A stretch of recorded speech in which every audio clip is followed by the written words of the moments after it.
Bismillahirrahmanirrahim. Assalamualaikum warahmatullahi ta'ala wabarakatuh. Alhamdulillahi rabbil alamin. Wabihi nasta'inu ala umuri dunya wad din.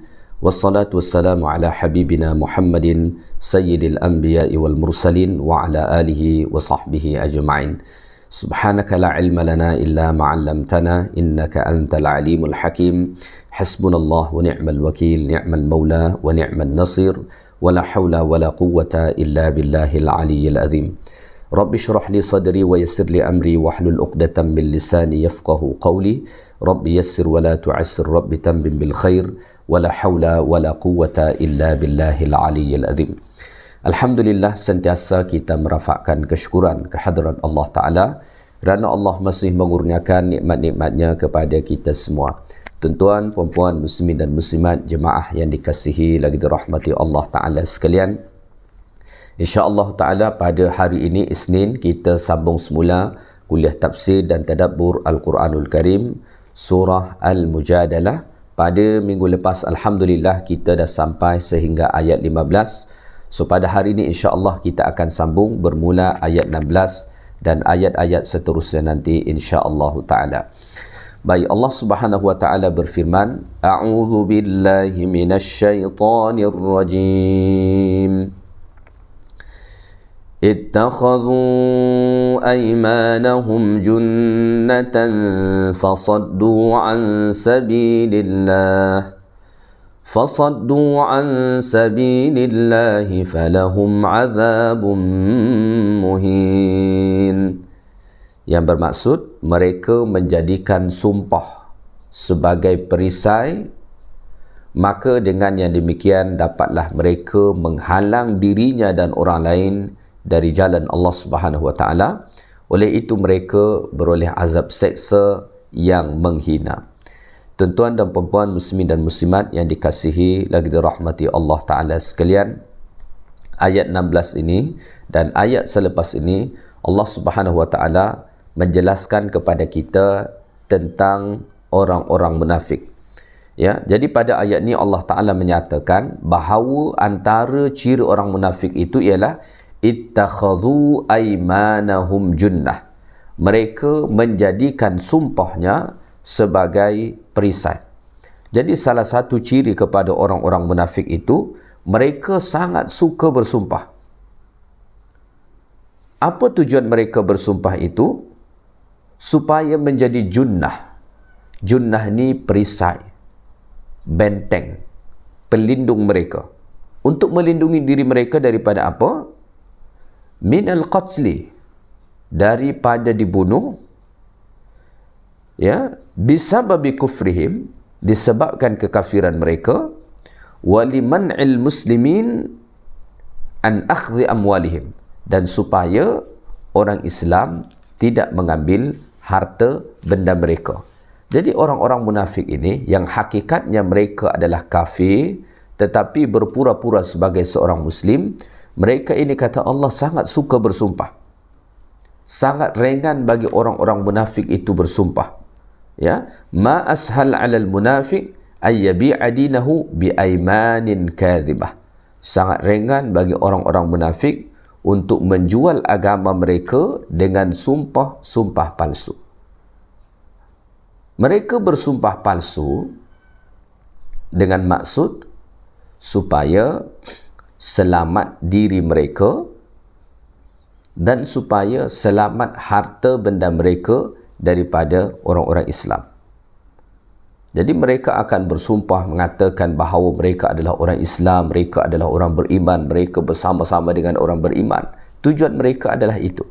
Macam mana supaya mereka selamat, tidak diperangi dan harta benda mereka tidak diambil. Jadi ini salah satu daripada ciri khas kepada orang munafik. Maka oleh kerana itulah, sumpah dalam Islam tu ada. Tetapi kita tidak boleh terlalu meringan-ringankan untuk bersumpah. Apatah lagi banyak bersumpah dan sumpah itu ialah sumpah palsu. Ini adalah satu perkara yang sangat besar dosanya di sisi Allah Subhanahu Wa Taala. Sehingga kan di dalam Al-Quranul Karim Allah Subhanahu Wa Taala sampai mengatakan wala tuti' kulla hallafim mahin.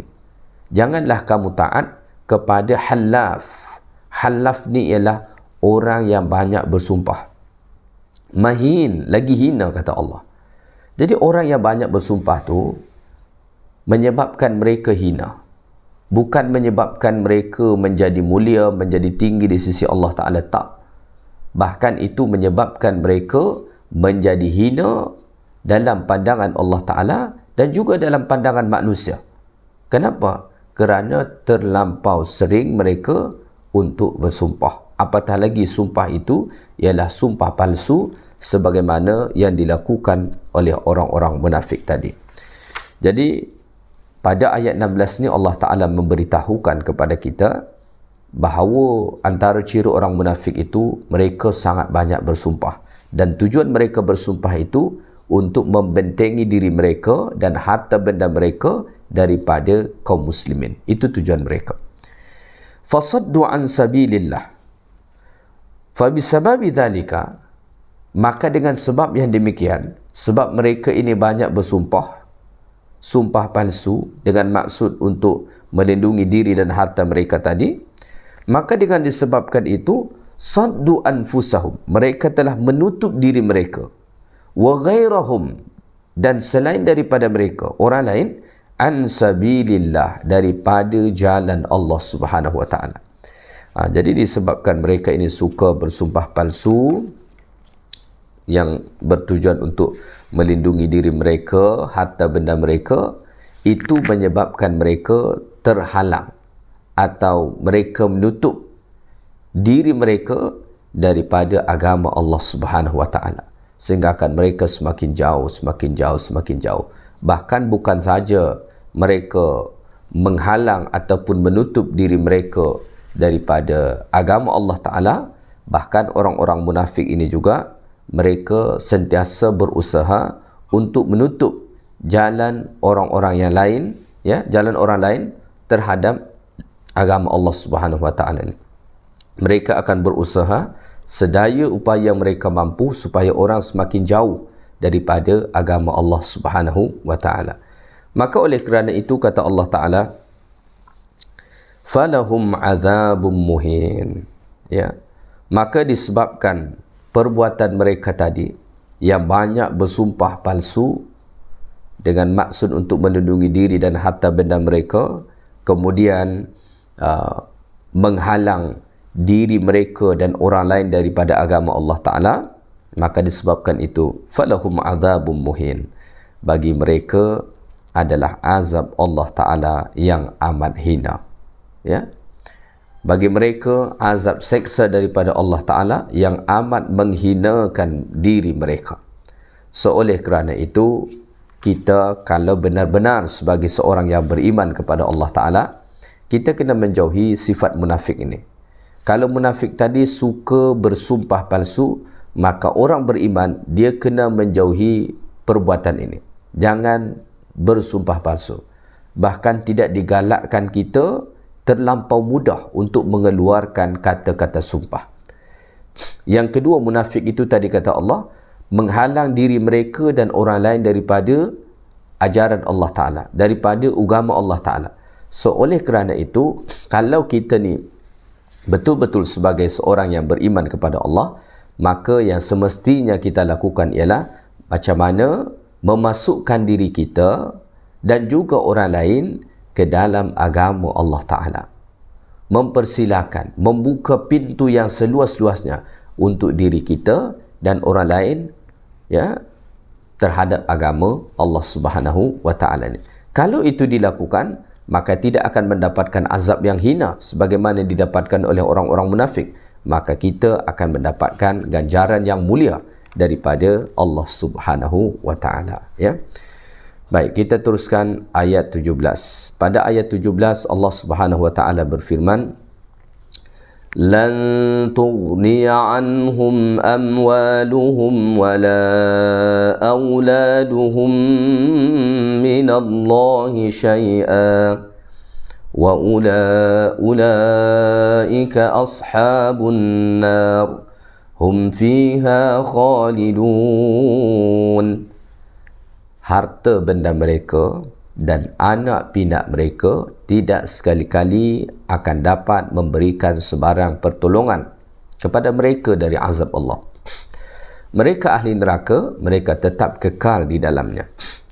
Ayat Allah Subhanahu wa taala ni masih berhubung kait tentang orang munafik yang disebutkan Allah Taala pada ayat sebelum ni tadi. Muqatil mengatakan ayat 17 surah Al-Mujadalah ini ada sebab turun dia. Qala al-munafiqun, dahulu orang-orang munafik berkata, inna Muhammadan yaz'amu annahu yunsaru yaumal qiyamah. Mereka kata Muhammad itu mendakwa bahawa dia akan ditolong pada hari kiamat. Lalu kata orang-orang munafik, fa wallahi lanansuranna yaumal qiyamah bi anfusina wa auladina wa amwalina in kanat qiyamah. Lalu orang munafik mengatakan, demi Allah, kitalah yang pasti ditolong pada hari kiamat. Bi anfusina, dengan diri kita, wa auladina, ataupun kita ditolong oleh anak-anak kita, wa amwalina, atau oleh harta benda kita, jika memang betul hari kiamat itu berlaku, kata orang-orang munafik ni. Maka oleh kerana itu Allah Ta'ala menurunkan ayat ni, yang mana Allah Ta'ala mengatakan, lan tughniya anhum amwaluhum wala auladuhum minallahi syai'a, ay lan tadfa' lan tudfa' anil munafiqin, lan tadfa' anil munafiqin amwaluhum wala auladuhum min adzabillahi syai'a. Harta benda dan anak-anak orang munafik itu tidak akan dapat menjauhkan mereka, menolak mereka, menyelamatkan mereka daripada azab Allah Ta'ala walau sedikit pun. Tak ada erti. Banyak mana pun dia rasa harta dia, maka di sana dia tak akan dapat menolong dia. Atau banyak mana dia rasa anak dia, hebat mana dia rasa anak-anak dia, tak akan dapat tolong dia di sana. Ya.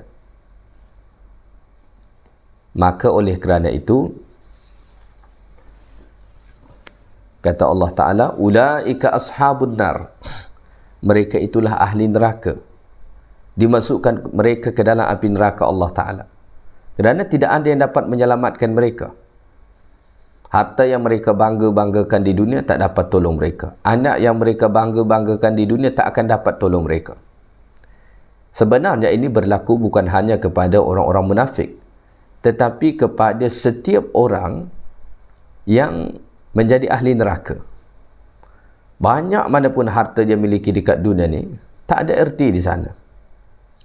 Maka Allah Ta'ala sebut di dalam Al-Quran, andai kata ada seseorang yang mempunyai kekayaan yang sangat luar biasa, dia mungkin mempunyai 2 kali ganda daripada seluruh kekayaan yang ada di dunia ni, lalu dia bawa itu untuk menebus azab seksa Allah Ta'ala di akhirat, maka pasti tidak akan dapat menebus itu.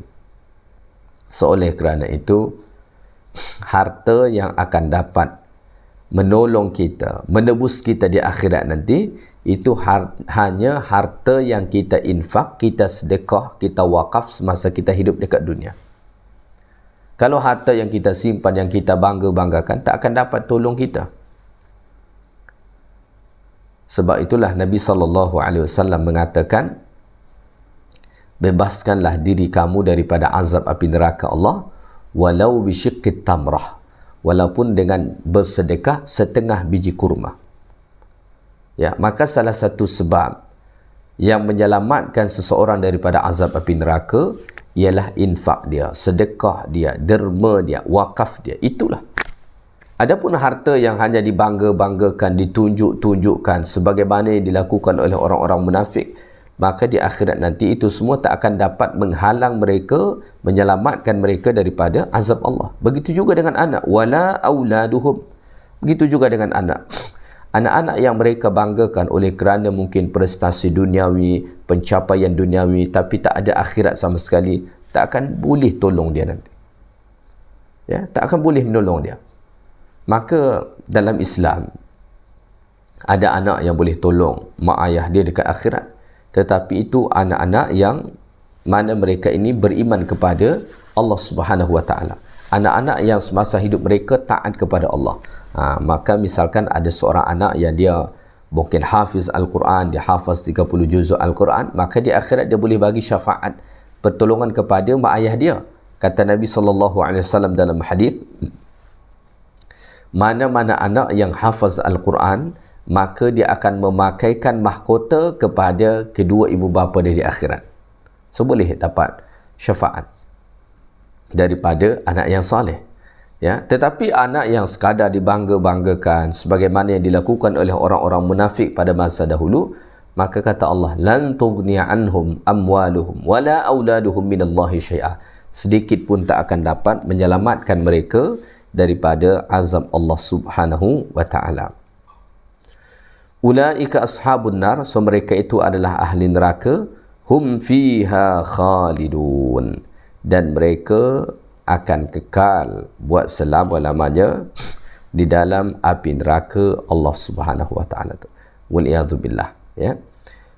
Inilah orang-orang munafik dan azab yang akan mereka terima. Baik, kita lanjutkan ayat 18. Pada ayat 18 ni Allah Taala menjelaskan bagaimana gambaran orang munafik nanti semasa dibangkitkan pada hari kiamat. Allah Taala mengatakan, يَوْمَ يَبْعَثُهُمُ اللَّهُ جَمِيعًا فَيَحْلِفُونَ لَهُ كَمَا يَحْلِفُونَ لَكُمْ وَيَحْسَبُونَ أَنَّهُمْ عَلَى شَيْءٍ أَلَا إِنَّهُمْ هُمُ الْكَاذِبُونَ. Setelah nyata kepada orang-orang munafik itu bahawa harta benda dan anak pinaknya tidak dapat memberikan pertolongan, sebagaimana disebutkan pada ayat sebelumnya tadi, maka ketika mereka semuanya dibangkitkan oleh Allah Ta'ala pada hari kiamat, maka mereka bersumpah kepadanya, maksudnya kepada Allah Ta'ala, bahawa mereka adalah orang-orang beriman, sebagaimana biasa mereka bersumpah kepada kamu. Dan mereka menyangka bahawa dengan berbuat demikian, mereka akan mendapat sesuatu yang berfaedah kepada mereka. Ketahuilah bahawa sesungguhnya merekalah golongan pendusta. Baik, dekat sini Allah Ta'ala menggambarkan bagaimana nanti orang munafik itu ketika mana mereka dibangkitkan daripada kubur mereka. Kata Allah, yauma yab'atsuhumullahu jami'a. Pada hari Allah Ta'ala bangkitkan mereka semua. Maksudnya ni pada hari kiamat. Pada ayat ni Allah Ta'ala sebutkan yauma yab'atsuhumullahu jami'a. Pada hari Allah Ta'ala bangkitkan mereka semua. Kata jami'a menunjukkan bahawa tidak ada seorang pun yang tertinggal. Kot-kotlah dia tak dibangkitkan sebab tertinggal seorang diri dalam kubur. Tak ada. Semua akan dibangkitkan Allah Ta'ala. Itulah dengan kuasa Allah Subhanahu wa Ta'ala yang maha sempurna. Ya, falam nugadir minhum ahada. Kata Allah Ta'ala dalam ayat yang lain, Allah tidak tinggalkan seorang pun, semua dibangkitkan. Apabila nanti orang-orang munafik ini dibangkitkan Allah Subhanahu wa Ta'ala di padang mahsyar, lalu mereka hidup semula, fayahlifuna lahu, saat itulah mereka bersumpah kepada Allah. Jadi ternyata perangai mereka yang suka bersumpah di dunia itu sampai dibawa ke mati, sampai dibawa ke akhirat. Mereka suka bersumpah palsu. Kalau dekat dunia bersumpah palsu kepada orang-orang beriman, dekat akhirat dia pula nak cuba bersumpah palsu dengan Allah Subhanahu wa Ta'ala. Inilah perangai mereka. Perangai buruk ni sampai dibawa mati. Maka seseorang yang mempunyai perangai yang buruk, boleh jadi kematian itu belum menjadi menghentikan dia daripada keburukan itu. Dia masih akan sentiasa ulang. Maka ada ungkapan mengatakan begini, man asha ala syai'in mata alaih. Siapa yang hidup atas satu kebiasaan tertentu, maka dia akan mati juga dalam keadaan begitu. Orang yang suka bersumpah, maka mati dia pun akan bersumpah. Orang yang suka menipu, mati dia pun selalunya dalam keadaan menipu. Man asha ala syai'in mata alaih. Siapa yang biasa dengan sesuatu perkara, maka dia akan mati dalam keadaan begitu. Mereka orang-orang munafik ini, adatuhum al-qabihah kathratul halaf. Salah satu kebiasaan buruk mereka ialah banyak berdusta. Hatta halafu baina yaday alamil ghaibi wasyahadah. Sehingga akan nanti di akhirat mereka berani bersumpah di hadapan Allah Ta'ala yang maha mengetahui segala yang gaib dan segala yang nyata. Maka pada ayat ini Allah Ta'ala sebut, fayahlifuna kama yahlifuna lakum. Pada hari kiamat nanti Allah Subhanahu Wa Ta'ala membangkitkan semua manusia, maka pada ketika itu orang-orang munafik cuba berdusta dengan Allah, cuba membuat sumpah dengan Allah Ta'ala dengan mengatakan bahawa mereka adalah orang-orang beriman dan lain sebagainya, ya. Tetapi Allah Subhanahu Wa Ta'ala itu Rabb yang maha mengetahui, ya. Tak mungkin seseorang boleh berdusta, mengarang cerita kepada Allah Ta'ala. Kenapa? Kerana Allah Ta'ala alimul ghaibi wasyahadah. Allah Ta'ala maha mengetahui segala yang ghaib dan segala yang nyata. Tak ada yang tersembunyi daripada Allah, ya. Baik, kemudian kata Allah pada ayat ni, wa yahsabuna annahum ala syai', ya. Dan mereka menyangka bahawa dengan berbuat demikian mereka akan mendapatkan sesuatu faedah. Mereka ingat kalau mereka bersumpah kepada Allah Ta'ala, kot-kotlah diringankan azab kita, kata mereka, atau mungkin kita dibebaskan. So mereka pun buat sumpah-sumpah palsu dengan pelbagai macam alasan. Maka Allah mengatakan, wa yahsabuna annahum ala syai'. Mereka menyangka bahawa mereka akan mendapat sesuatu yang berfaedah untuk mereka. Tidak. Ala innahum humul kadhibun. Ketahuilah bahawa mereka itu ialah golongan pendusta. Jadi orang munafik ini ada satu sifat yang kental sungguh dengan mereka, yang melekat sangat dengan mereka, iaitulah al-kadhib. Sifat suka berdusta, sifat suka berbohong. Maka munafik ni kalau dia tak berbohong, dia rasa tak okey hidup dia tu. Memang dia kena berbohong. Sebab itulah dalam satu hadis Nabi SAW bersabda, thalathah, ada 3 alamatul munafik. Alamatul munafiki thalathah. Tanda orang munafik tu secara amnya ada 3. Salah satu daripada 3 itu, idza haddatha kadzdzaba. Kalau dia bercakap, dia akan berdusta, ya. Hatta mereka berani bersumpah demi berdusta, ya. Berani bersumpah demi berdusta. Ala innahum humul kadhibun. Ketahuilah bahawa sesungguhnya mereka lah golongan pendusta, ya. Jadi berdasarkan ayat 18 ni, di akhirat nanti orang-orang munafik mereka akan bersumpah kepada Allah, mengatakan bahawa mereka adalah orang beriman. Sebagaimana mereka sentiasa bersumpah kepada orang-orang beriman semasa hidup dekat dunia bahawa mereka adalah orang yang beriman, tetapi di akhirat mereka salah. Mereka ingat mereka bersumpah dengan manusia, padahal mereka bersumpah di hadapan Allah Subhanahu Wa Ta'ala, ya.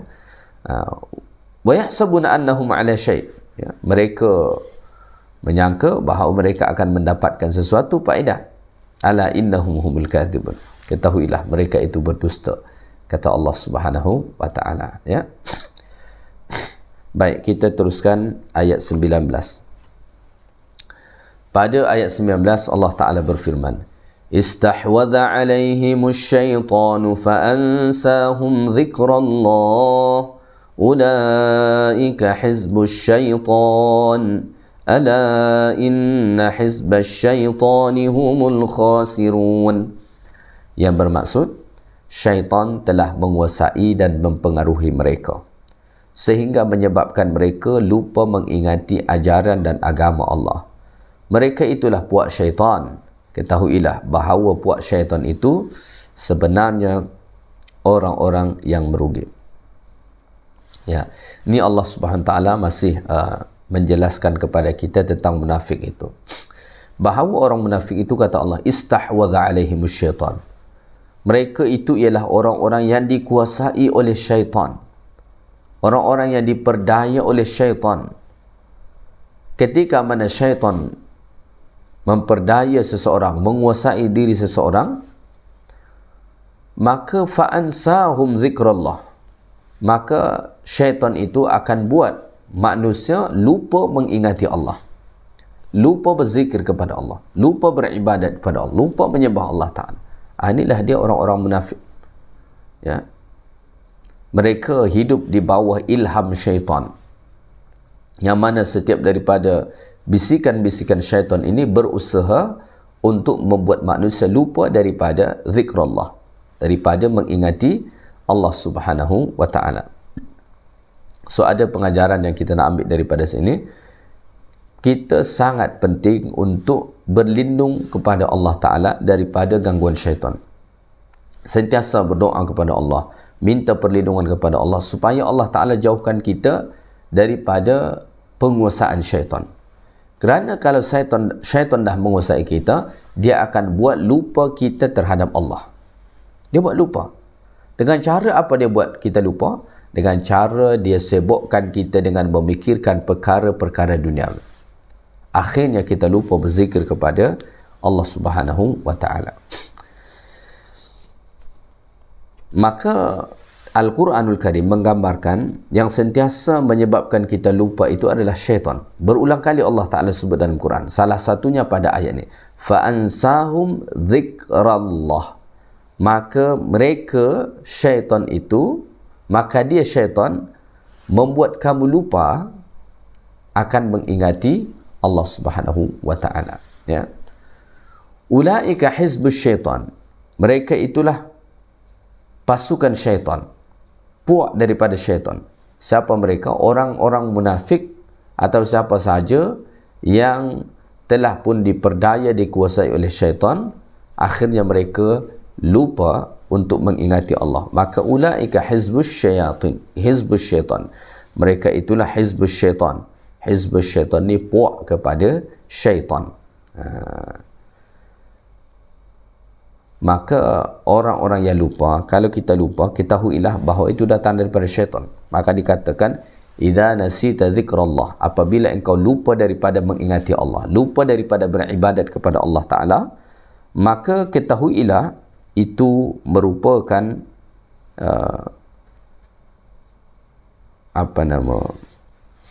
lupa itu merupakan gangguan ataupun penguasaan daripada syaitan, ya. Maka oleh kerana itu, farji' ila rabbika wasta'idz billah, segeralah kembali kepada Tuhanmu dan minta perlindunganlah kepada Allah Subhanahu wa Ta'ala. Lalu kemudian pada hujung ayat ni Allah mengatakan, ala inna hizbasy syaitani humul khasirun.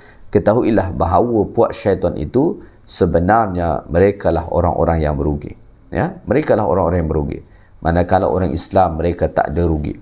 Tidak ada rugi. Yang merugi ialah orang-orang yang masuk kepada hizbus syaitan. Ya, puak kepada syaitan. Mereka hidup di bawah bisikan kuasa daripada syaitan, ya. Jadi orang-orang munafik begitu. Maka mereka ringan saja melakukan perbuatan-perbuatan keji dan lupa mengingati Allah Ta'ala. Kalaupun ada amat sangat sedikit, punca dia adalah kerana dia telah diperdaya oleh syaitan, menyebabkan dia lupa akan berzikir kepada Allah Subhanahu wa Ta'ala. Baik, kita teruskan ayat 20. Ayat 20 ni Allah Subhanahu wa Ta'ala menjelaskan perkara yang lain, bukan lagi tentang orang munafik, ya. Allah Subhanahu wa Ta'ala sebut pada ayat ni, innal ladzina yuhadduna Allah wa rasulahu ulaika fil adzallin. Sesungguhnya orang-orang yang menentang perintah Allah dan Rasulnya, mereka termasuk dalam golongan yang amat hina, ya. Innal ladzina yuhadduna Allah wa rasulahu. Sesungguhnya orang-orang yang yukhalifuna amrallahi wa rasulih, yang menentang, yang berbuat bercanggah, ya, dengan perintah Allah Ta'ala dan Rasulullah sallallahu alaihi wasallam. Ulaika, maka mereka itu fil adzallin, akan berada dalam golongan bawah. Akan ada dalam golongan yang rendah. Fil adzallin, tempat yang sangat tempat yang sangat hina, ya. Jadi sesungguhnya orang-orang yang menentang perintah Allah dan Rasul, mereka termasuk kepada golongan yang amat hina, ya, fil adzallin. Mafhum mukhalafah daripada ayat Allah Subhanahu wa taala ni ialah sesiapa yang tidak menentang ajaran Allah Ta'ala, perintah Allah dan tegahan Rasulullah SAW, dia tidak menolak dan dia tidak mengingkarinya, ulaika, maka mereka itu akan berada pada kedudukan yang tinggi. Kalau disebabkan menghina, merendahkan, menentang Allah dan Rasul menyebabkan seseorang fil adzallin, tempat paling bawah, lalu bagaimana dengan orang-orang yang sentiasa taat kepada Allah, mengabdikan dirinya sepenuhnya kepada Allah? Maka mereka akan berada fil illiyin, di tempat yang begitu tinggi, special, disediakan Allah Subhanahu wa taala untuk mereka, ya.